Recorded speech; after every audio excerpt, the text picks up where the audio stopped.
નર્મદાનું રાજકારણ છે તે અત્યારે ગરમા ગરમી ભરેલું છે અને ચૈતર વસાવાના પત્ની વર્ષા વસાવાએ જે પ્રકારે મનસુખ વસાવાને કમલમમાં એક નેતાએ લાફો ફટકાર્યો હતો તેવો આરોપ લગાવ્યો ત્યારથી રાજકારણ પણ તેજ થયું છે અને હવે મનસુખ વસાવાએ ચૈતર વસાવા અને આપ પાર્ટી પર પ્રહારો કર્યા છે।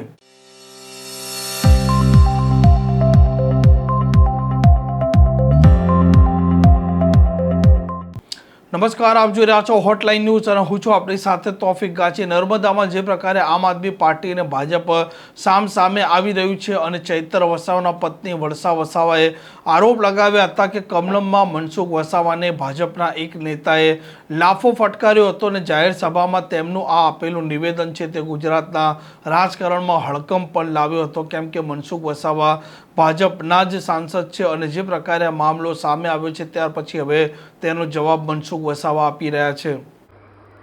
સ્થાનિક જિલ્લા પંચાયત, તાલુકા પંચાયત, નગરપાલિકાની ચૂંટણી છે એટલે કોઈ પણ ચૂંટણી હોય એમાં વાદ વિવાદ હોય, આક્ષેપબાજી હોય અને આમ આદમી પાર્ટીના નેતાઓ હદ વટાવી દીધી છે જૂઠાણું ચલાવવામાં હદ વટાવી દીધી છે।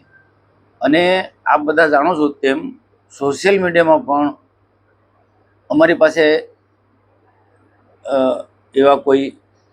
એમની પાસે એવા કોઈ મુદ્દા નથી કે અમને દબાવી શકે, કે અમને બદનામ કરી શકે। ભારતીય જનતા પાર્ટી સિસ્ટમ છે, બીજી બધી પાર્ટીઓ કરતા ભારતીય જનતા પાર્ટી કાર્યકર્તા ક્યાં શું કામ કરે છે, સક્રિય છે કે નિષ્ક્રિય છે, એ સતત મોનિટરિંગ કરતી હોય। તમારી જિલ્લાની મિટિંગ હતી તો જિલ્લાના મુખ્ય આગેવાનોની વચ્ચે અમારા નીલભાઈ રાવ સાથે થોડી વાતચીત થઈ કે ભાઈ મેં એમને કીધું કે અમુક સીટો પર બધું ધ્યાન આપો તમે, અને જિલ્લાના સંગઠનના બાકીના લોકો થોડા જે જૂઠાણું ચલાવે છે આમ આદમી પાર્ટીના એને આક્રમક રીતના એને જવાબ આપો। અને જે સોશિયલ મીડિયામાં કેટલુંક અમારા માટે બેફામ ગાળો બોલે છે એમના લોકો, કે મેં કહ્યું એમને પણ તમે લોકો જવાબ આપો, એમને આપણું સોશિયલ મીડિયા મજબૂત કરો। આ બધી વાતચીત કરી અને જે બાકીની રીતના જે પાર્ટીનું જે મેનેજમેન્ટ કરવાની હોય એ પણ ભાઈ પ્રમુખ તરીકે તમારી જવાબદારી છે। આ રીતના મેં એમની વાતચીત થઈ। એ સ્વાભાવિક છે કે મારો એક સ્વભાવ છે કે કામ મને જોઈએ, કોઈ પણ કામ કાર્યકર્તા ન કરતો હોય તે મારી રીતના મેં દબાવીને પણ કામ કરું છું। મારે જીતવું છે, તાલુકા પંચાયત જીતવું, જિલ્લા પંચાયત જીતવું છે ને જુઠ્ઠા લોકો, આમ આદમી પાર્ટીના જુઠ્ઠા લોકોની સાથે મારે લડવાનું છે। અને અત્યાર સુધી મારે દાવા સાથે કહું કે ગુજરાતની અંદર જે પ્રકારે ચૈતર વસાવા આક્રમક રીતના ચાલતું હતો તો ચૈતર વસાવાને રોકવાનું કામ મેં કર્યું છે।